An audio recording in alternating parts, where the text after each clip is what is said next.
Welcome to the very first episode of the Postcast, Montgomery Township's new voice for community, news, insight, and connection.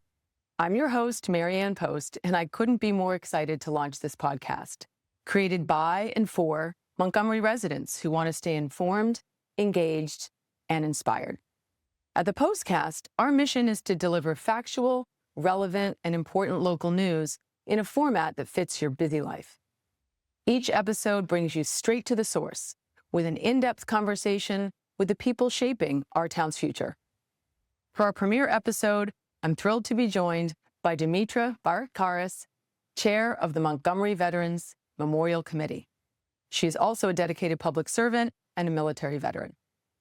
We'll talk about a major change to Montgomery's Veterans Day ceremony, why it's moving to a Sunday, and how it's evolving into a full-fledged community day. And we'll also talk about what it means for students, families, and civic life in Montgomery. Dimitra, thank you for coming today. Thanks for having me, Maryann. We appreciate it. When I first got to meet you, I found out that we share a Georgetown alumni connection. That's right. Which is fantastic. Yeah. You were in the School of Foreign Service? I was. Yeah, SFS. That's the hardest school to get into. It's tough. It's very tough. But I wanted to ask you, having gone to Georgetown and got the sense of giving back, being part of the community, and extending yourself in the community is sort of a Jesuit tradition, I feel, that came from Georgetown. So I wanted to know, at Georgetown and at Stevens Institute of Technology, what would you say your experience was there that led you to a life of public service? So if I could just back up, before I went to Georgetown, I went to a junior military college in New Mexico. It's called the New Mexico Military Institute. And I went there to receive my commission. So I was in an advanced commissioning program. I received my commission in 2 years instead of 4. So the caveat is you have to complete your degree. You can't just have an associate degree and go on active duty. So I was committed early on, immediately after basically I got out of high school. I went basic training and then I went through this early commissioning program. So it's 2 years of you're living in a military school basically. Wow. Right. And so I always wanted to go to Georgetown. I had 2 choices. One was Georgetown, one was Tufts University. Fantastic choices. But Georgetown was my top choice, and that's where I ended up. So, I had a commitment already in the military going into Georgetown. I just needed to complete my degree, and I did in foreign service. So either way, whether I went the military or I went foreign service route, I was going to be committed to, some form of foreign service, whether it was international or in the military or, locally like I'm doing right now. Right. And so that, that gave me the foundation for, you become a leader after, right? So basically, but it gave me the foundation to critically think, right? To look at problems through a global lens, to solve them. So that's what, formal education basically gives you. Of course. Right. And then you go apply it. Right. You really have been applying it because I see a distinguished military career. I see you're subject matter expert in foreign military sales now for a government contractor. Tell me a little bit about your career path, taking you all the way to being the chairperson of the Montgomery Veterans Memorial Committee. Yeah, sure. So after I graduated from Georgetown, I went on active duty. Right. It's a 4-year commitment. I ended up doing a total of 10 between active and inactive time. So I did 4 years straight. I got out, joined the National Guard for a stint, had a short break in service, I would say 9 months. I got a job actually as a federal employee in the National Guard, but I had to be in the National Guard. This is after I did my 4 years, basically. Right. And then around that time, they mobilized the entire state of New Jersey for Operation Iraqi Freedom. So here I am putting the uniform back on. It's as if I never left active duty. Right. So I did another, I don't know, whatever it was, 2 years total. But so between my active and inactive time, it's total of 10 years. Okay. And then when I got back from Iraq, so when I was in Iraq, I was actively looking for jobs. Right. And I applied for the job that I'm in now, but I didn't hear from them because it was 6 months into my deployment. I did hear from them, and they said, "Can you come in for an interview?" I said, "Well, it's kind of hard I'm because deployed. I'm in Iraq right now." And then, to my surprise and luck, literally a week before I redeployed, they said, "Hey, are you still available? Are you interested in the job?" I said, "Yeah, I'm going to be in New Jersey in a week." They said, "Come in for an interview." And that's the job I interviewed for, and that's the job I ended up. I mean, I've been there for almost 20 years. In Wow. December, it'll be exactly 20 years. Wow, that's fantastic. Yeah. So, and what that job did is it kind of fused my interest in foreign service, Right. because I work a lot with security cooperation officers in the State Department, in embassies. Right. So, and then there's the policy side of it with the State Department. So it fused my interest in foreign service and the military component. That's Because fantastic. basically we do security assistance. Right. We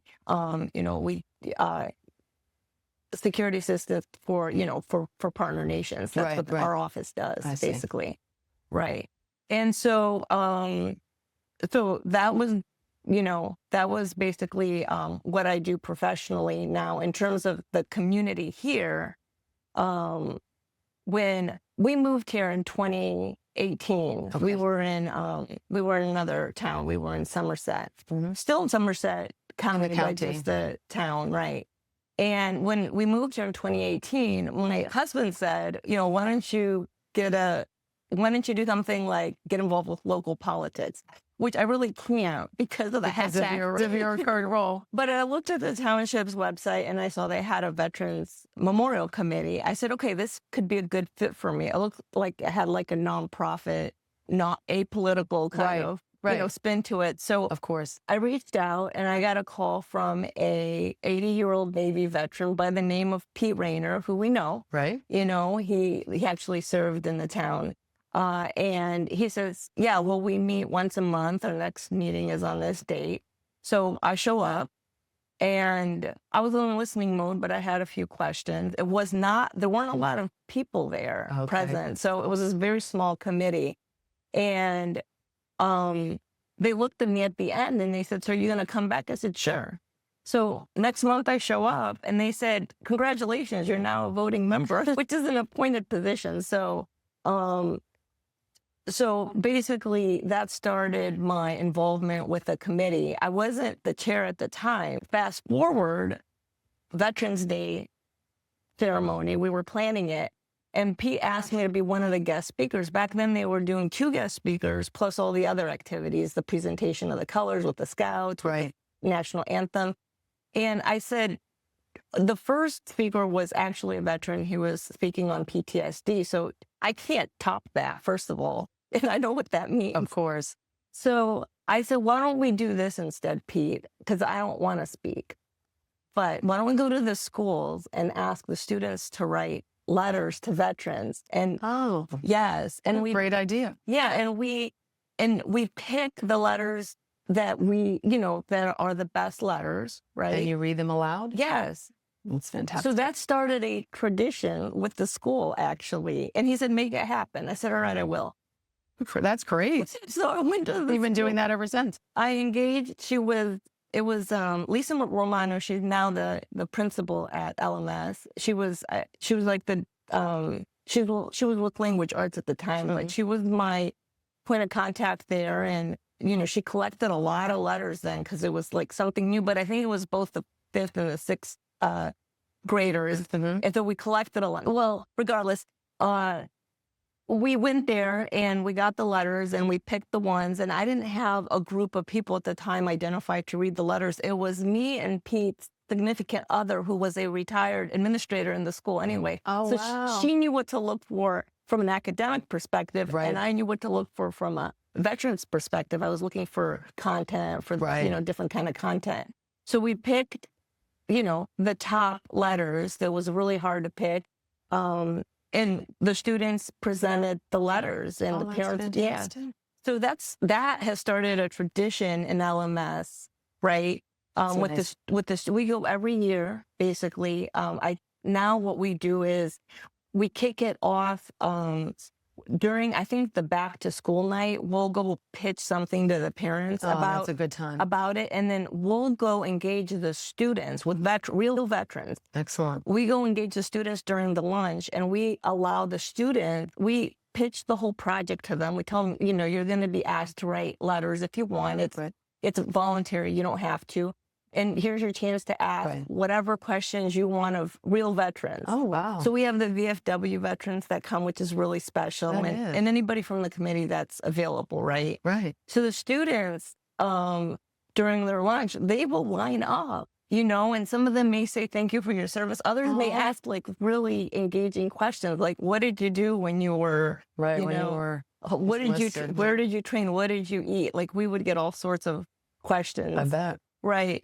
So, so that's something that we have done with the committee in terms of engaging the community and the students. Is we have a presence in the lower middle school. Excellent. Right. That's excellent. And then also in the high school because of the band. Of course. Right. And so that has strengthened over the years as well. Excellent. Right. And eventually we plan to also engage upper middle school. I just haven't established that connection yet. And also the elementary school. Right. Well, and it sounds like that could be part of the next steps, because I read that amazing email that you sent out recently talking about expanding the Veterans Day celebration into something bigger. So maybe you can tell me a little bit about how that came to be, what spurred the idea to make it a bigger community celebration, to move it to a Sunday. Maybe you can tell me how that all came about. I engaged the Board of Ed twice. Okay. One was in 2019, I want to say, and one was a little after COVID because I had to go up on Zoom and talk to them. Oh, right. And I even told them at that point, this is the second time I'm addressing this with you. We are asking for a day off or half a day so that all the students can be afforded an opportunity to attend the ceremony. Because the problem is when Veterans Day falls on a weekday, we're limited in when we can have it. Oh, that's because of the band, the buses, the time. Oh, that's right. You see what I'm saying? Yes, And now a lot of constraints. Now you're also fighting against daylight. Oh, that's right, because it's in November. I've had ceremonies where I've had to have the fire trucks turn on the lights just so we can see it. Oh, wow. So that's not, that's fine. Right, just logistical challenges. We've had meaningful ceremonies, but our objective is to get the entire community involved. And so we just made a command decision this year that we're just going to move it to the weekend. Because when it did fall on the weekend, we had really good success with it. Right. You had good turnout. Yes. And people are more available. Parents don't have to worry about picking up the kids and the bus schedules and this and that. Right. So the Board of Ed has did not authorize, like we asked for a day, even half a day. It doesn't count against the days of school that the kids have to be in. Right. And they didn't entertain it. And I understand there's other holidays. There's the teachers' convention. There is Thanksgiving. There's religious holidays that fall in November. That's true too. That we're competing against. That's right. So it's really hard now to say, let's give another day. Give us Veterans Day off. Now, the township observes it as a federal holiday. That's true. The school doesn't. The school doesn't. Well, right. But perhaps with what you're doing by selecting a Sunday around Veterans Day, depending on when that falls, perhaps what you can be doing is establish a tradition in Montgomery that brings more people out. Is that the goal? Right. Well, so Saturday is the day to relax, right? It's the day after Friday. You just want to decompress. So you don't want to bring in the whole family together or whatever. And a lot of people have activities on Saturday. True. That's true. Sunday is that day you typically spend with family, right? That's right. And our spiritual leader, Pastor Chris, who's he's the chief pastor at the Harlingen Reformed Church. Yes. He's always given benediction. That's nice. Yeah. The invocation and the benediction basically at the ceremony. So we could work around his, schedule. I mean, he's always been available at any time that we've had the ceremony, but we could have it later where it's accommodating for his schedule because he's also a veteran. Right. Right. Great. So it's always nice to have a fellow veteran, It is. give that spiritual message during our ceremony. That's nice. And so we just kind of said Sunday. Good. Because for most people, it's a quiet day. Right. You may have some families that may have sports and this and that, but for the most part, people, I think, are available on Sunday. And that's how we arrived at that decision. But even that's starting to pose some challenges because I got a response from the school. Okay. And this year, Sunday is not accommodating for them. So we have to work something out. Okay. I don't know if it's going to be Sunday this year because we already got feedback from the school, but we did ask them to come out at our next meeting here in September, and let's discuss it. Right. If this weekend is really hard in general because it's that teachers' convention and the students have like 3 days off or whatever. Oh, yeah. Some families go away. They do go away. And so we know that. And then the band has commitments. So, it's becoming more challenging. I mean, what do we do now? Do we do the first weekend in November? Do we do the weekend after Veterans Day? We want to maintain the tradition. Right. I mean, I don't want to move it from Veterans Day. Right. That did not come, as an easy decision. Of course. It did not come, light at all. Right. But this was the right decision for our community. That's right. I find that so powerful when you were writing to school board members and administrators, and when you discuss with your own committee what the importance of Veterans Day is and how we can bring more people in to recognize and celebrate it. Right. So what we've done progressively is there's a nonprofit that comes out that has like a vehicle display.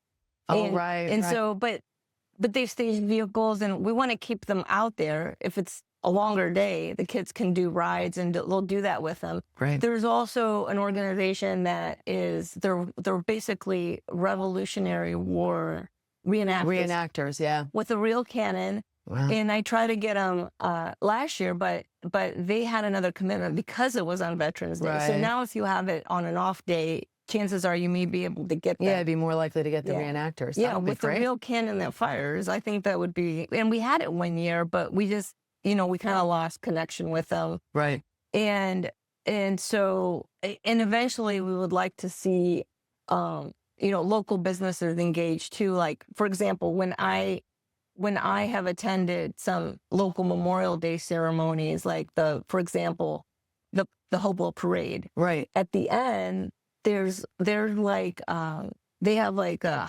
barbecue or hot dogs or something available. Right. They'll put up a stand or a tent, and then I would like to have to get some sponsors to maybe provide some food. I'm not saying come for the food, but it's just a nice touch to have. Like, for example, Hopewell Valley Veterans Association has their Memorial Day ceremony at their location, and afterwards they offer for anybody that's in attendance. Same thing. It's just a very light barbecue.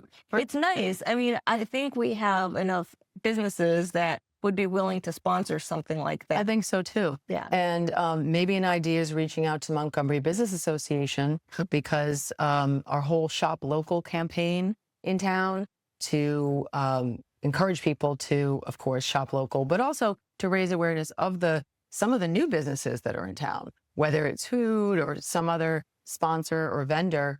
That might be a way to get more of them to come out, to sponsor the event, and set up to get attention. Yeah, set up to a get tent, attention. Right. Right. Exactly. I think that's a great idea. I mean, the possibilities are endless. We do have somebody that was on the committee. We haven't really seen him in a while, but he's a military buff. He has his own collection of equipment, and he showed up before. He has his own tactical vehicle. Wow. Right. We encourage people that have these types of, this military equipment, like that's historic, to display, because kids are naturally curious and take an interest in these types of things. Of course. Right. Yeah. So you want to make it interesting and engaging for your community members at all ages. Right. And especially when you're talking about kids in school. And I was wondering how you are going to be communicating further with the school system to really make sure that everybody knows about the event. And whether it's younger students in Orchard Hill and Village, or it's the older students in high school, making sure that more of them at all ages can participate. If we can change it to the Sunday or the weekend, I think the next step is for us to actually go and engage the schools directly and the students, right? Excellent. I don't think that communication through the township and social media is sufficient, because that reaches the adults. I doubt the kids, Right. They're probably not tuning into that. Exactly. Right. So you reach them where they are. You Right. reach them in the schools. Right? Exactly. And also, we have a very strong relationship with the scouts. Oh, excellent. Our scout leader, whose son has moved on. He's actually in the Naval Academy. Oh, So wow. technically, when the kids have left the scout program, the scout leaders are done, because those are just parent volunteers. But he's been able to secure a position within the scouting leadership, the council, where he can still stay on as an advisor. And he's my interface to all the scout troops in the area. This is significant, because they do show up. They have a community service, but regardless of that, they show up, and they are the ones that are involved with the presentation of the colors. They come in Right. uniform. Right. We have a strong scouting community. So We do. so I know they're going to show up without question, but Excellent. we need to get the kids engaged that aren't in those activities. That's right. And maybe we may encourage them to join those That's right. activities. That's right. Right. That's a way to communicate what the event is about, and to get more engagement from the students as well as their families. Yeah, I think that engaging the schools would be this. We're already in LMS. So Right. now we're talking about the little kids, Right. elementary school. That would be the next step. And we may find a project for them to do. Right. One example of this is we had these flat American flags that the American Legion gave me. Somebody had dropped them off during Memorial Day, and I needed them folded because they're little pocket flags. Oh, no. And they came with instructions. So I think I gave them to the scouts, and they figured out what to do with it. But you can leave something like that as a project to do for the right. schools to do. I thought that they were cute. They were like just little pocket flags, but the instructions show you how to fold it into a triangle, basically. Oh, perfect. Yeah, that'd be great for that age group. Yeah, and we have a lot of other things that we could do with them. The VFW and the American Legion are two organizations that we're aligned with. The VFW actually comes to our monthly meetings. Excellent. And they are a great resource I'm sure. in the community. Right. I received an inquiry once from a relative that needed flags for the graves. Oh, And I know who has flags. It's, right. the American Legion can get them, or VFW. So I just connected that resident with our VFW contact, and he was able to get the flag. So they're a great resource in general. Right. Not just they do a lot with the youth too, with the They do. scouts. They do. Yeah, they're very engaging. That's excellent. The other thing I wanted to talk about is our veteran community. Yes. Okay, so we have over 150 veterans that live in Montgomery Township, and Wow. I did not know it was that many. I know this because they receive a property tax exemption. So each year I get from the tax assessor labels, like mailing labels Mm-hmm. of all the veterans that have the property tax exemption. And we send out cards to them for the Veterans Day ceremony. But they don't all attend, because during the ceremony, there's a part where we ask all the veterans that are present to come and be recognized. They would state their years of service, Mhm. where they served, and all that. And I start, and then we pass the mic around. Right. And we don't get 150 people there. So I'm not saying they should all show up, because I don't know the demographic. Sure. We may have elder veterans that can't get there, That's right. but we need to do more outreach, Right. because for whatever reason, some veterans they don't want to be involved. They did their time, and I understand that. Right. That's to be respected. Sure. Right. And some of them just disengage, right? And that's all fine, but 150 is a lot. If we can get even, a quarter of them, Right. that would be significant. And I think by growing the Veterans Day event, you're showing that this is important to our community. And Right. you see, we're honoring you. Right. We're honoring you. We're growing the event. We're making it community-wide. And that may, I would think, have a lot more appeal, and more veterans can show up and be recognized. And if they don't want the mic, that's okay. They don't need to, but it's actually their day. It is, you're right. And this is an opportunity for them to show up. But if you grow it, if you have activities, if you have local businesses involved offering, whatever it is that they offer, it shows that this day matters. Right. Right. Right. I think that's what's so important when businesses and the schools and other community members come out. It lets veterans know that we appreciate them, and that's so important. So yeah, by growing the event, I think we'll be able to bring those veterans in. That's another objective. Yeah. So excellent objective. That was the fact that you probably didn't know that. I did not know that. No. I had to, before this interview, count the labels because it's been a while, but I have a record of it, and then it gets refreshed. But that's about accurate. Yeah, it's a significant number. Yeah. So Right. yeah, let's we'll welcome them to come out for this event. So come on out. This is the opportunity to invite them, actually. That's exactly right. Right. And also for them to be part of the whole process. We have our monthly meetings.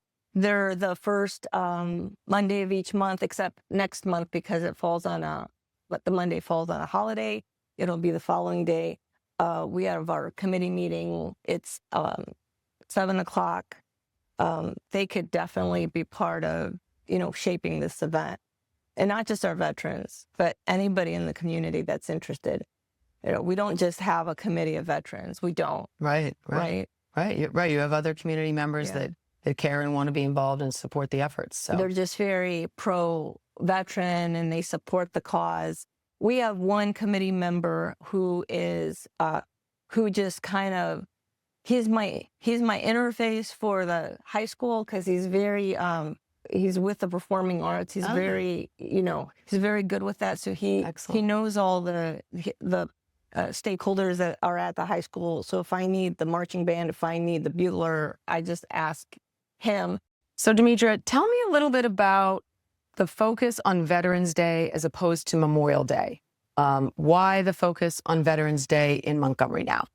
So we basically host two events. Okay. It's Memorial Day and it's Veterans Day. Memorial Day has always been we've kept it short and a somber event. We never really grew it. Okay. And that's because there's a lot of competing, there's a lot of activities in the area. Hopewell, Pennington has a parade. All right. I'm actually involved in a lot of those through the American Legion if I'm able to attend, and doing like gun salutes and the ceremonies and in the cemeteries and stuff.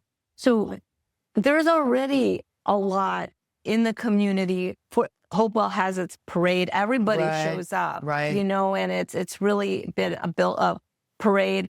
So we don't want to compete with all those events in the community. Everybody has something, even Lawrenceville. Right, that's right. Princeton, right? But what you don't see is you don't see a lot of Veterans Day events. Oh, that's true. When you think about it. That's right. So our focus on growing Veterans Day is first for our community. Right. And then we'd like to attract people from other communities too, just because there isn't anything there, or even do something joint with other municipalities. That's right. That's a great idea. We have a procession. We've grown it. The Scouts are involved. We have a good group, but it's short. It's a very short walk, basically to the memorial site. we'd like to turn it into a parade eventually. Great. You know, and this is where you can partner with other municipalities, or you can see, for example, the Hopewell Parade, what organizations they have that participate in their parade, and reach Right. out to them and Right. grow it. But that's going to take time. I mean, Right. that's the vision. That's the long-term vision. Yes, it is. That's just excellent. to grow it, because there really isn't, you know? Yeah, when you stop to think about it, what Yeah. other communities are doing. And we're so close by to so many other communities, have veterans, are already celebrating Memorial Day, and could get involved in growing the community day for celebrating veterans. Yeah, absolutely. Excellent. Yeah. So as we conclude our interview, I wanted to ask you if you can talk to the community about how to get involved. So as this community day celebrating veterans grows and people want to get involved, how should they do so? Maybe by addressing all the different folks in town, from students, veterans themselves, families, and business owners. How can they get involved? So there's a lot of ways that they can get involved. As I mentioned, our committee meetings are monthly. If they can't attend the meeting, we welcome comments. They can send an email to the township clerk. All those messages come to me. Excellent. Right. And I will read each one, consider each one, respond to each one, engage, residents who send us messages. Great. And, we welcome any suggestions on how to improve this. And if they have resources, we will take All those about it, too. right? Right. Yeah. In terms of like our displays that we want to add and Right. everything. So that is one way to do it. There's also, so we have our own committee, but the township has other committees too, if they want to get involved. There's other committees, in terms of the youth. Yeah. Right. There's a scout program, right? That's right. And I can That's a strong connect. one. I can connect anybody who's interested in that type of civic duty with the scout leader. They're always looking to grow that program. I mean, that's where it starts with the youth, in That's my right. opinion. That's right.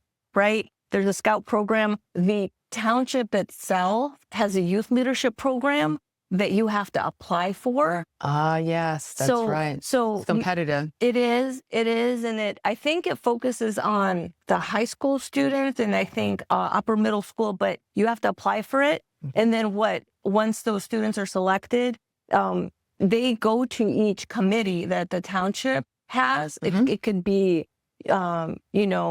various committees, Right. right? The rec department, for example. And then at the end, I don't know if the program puts them in specific committees or they choose which one they want, but we have 2 students embedded every year and we give them projects. Oh, that's great.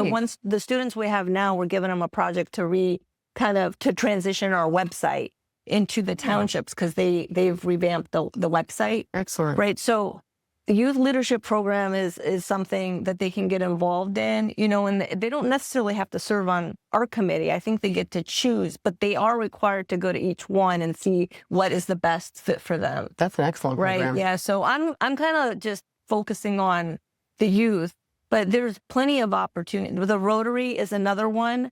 I've already That's been right. approached by the Rotary for Flags for Heroes for the 250th anniversary, and we're Right. going to play a very active role in that. So the Rotary definitely is another way to get involved on the civic side. Excellent. So there's plenty of opportunities in the community. It doesn't just have to be our committee. I mean, I'd love everybody to show up at our committee, and I'd encourage them. But if you can't come to our meetings, again, you can always send a message in to the township. It'll reach me. They all do. And I do take the time to respond to all of them. Excellent. Yes. Well, thank you for sharing that information. That's Yeah. really important. It's important for our residents to know how they can get involved, how they can make a difference in civic life in our town. Thank you so much for tuning in to this inaugural episode of the Postcast.